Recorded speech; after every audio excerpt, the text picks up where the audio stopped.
May purpose kung bakit nakita mo itong video na 'to.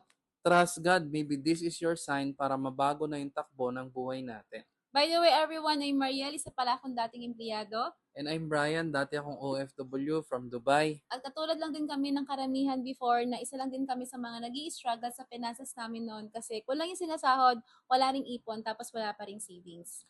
At sa kagustuhan namin, magkaroon kami ng dagdag kita or dagdag savings. Naghanap talaga kami ng way or paraan yung pwedeng gawin kahit nasa bahay lang or part-time.